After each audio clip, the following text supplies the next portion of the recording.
নবী বলেন আদ্দাবানি রব্বি ফাহসানা তাদিবি, আমি মুহাম্মদ রে আমার আল্লাহ আদব শিখাইছেন।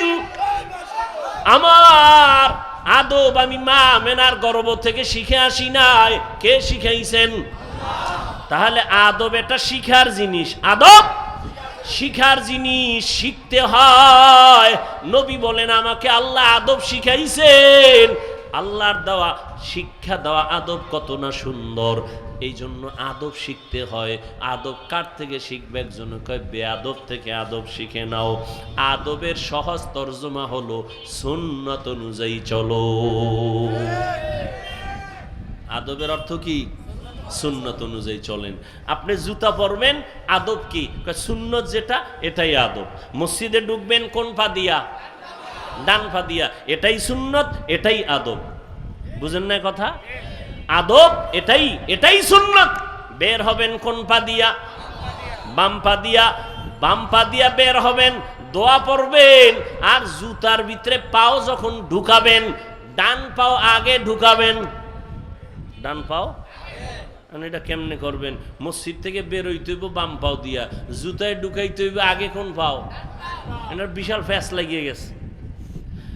বের হব বাম পা দিয়া, ডান পাও জুতায় ঢুকামু কেমনে? কয় জুতা দুইটা আগে নিচে রাখ, জুতাটা ফালাইয়া ডান পাও ঢুকাইবি হবে না, বাম পা ঢুকাবি হবে না।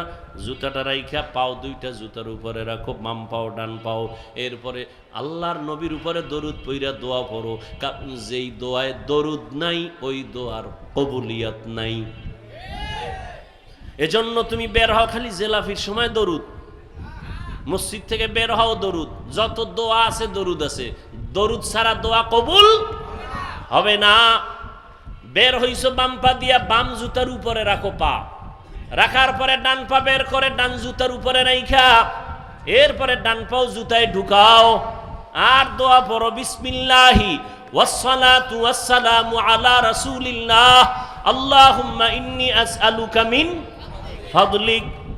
এখানে শেষ না, এইবার ডান পাও ঢুকছে নি, কথা কয় না। এরপরে কোন পাও ঢুকবে? এবার দোনো পাও ঢুকছে নি, দৌড় দিস না, দাঁড়া। আদব হইল সুন্নত হলো ডান পাও দিয়া কদম শুরু করবি। বাম পা না ডান পা?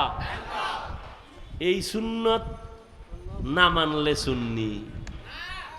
হ্যাঁ, সুন্নতের খবর নেই সুন্নি। জিंदगी में बंदगी तू करना है,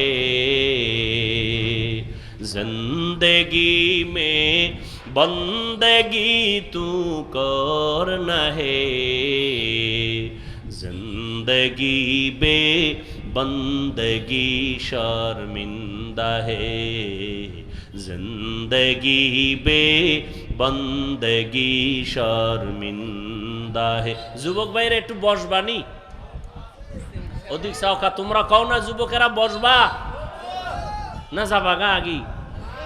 এই যুবকরা কথা কও, বসবানি না চলে যাবা? হ্যাঁ, আল্লাহ সবাইকে কবুল করে। আমি সবসময় যুবকদের পক্ষেই কথা বলি না। আল্লাহ যুবকদের কবুল করুন। যুবক ঠিক, সমাজ ঠিক, ঠিক নি? আর যুবকের ঠিক করার জন্য ওলামায়ে কেরাম লাগবে, কথা ঠিক না? এজন্য ওলামায়ে কেরাম ঠিক, যুবক ঠিক, যুবক ঠিক, সমাজ ঠিক, সমাজ ঠিক, দেশ ঠিক। আল্লাহ সবাইকে কবুল করেন।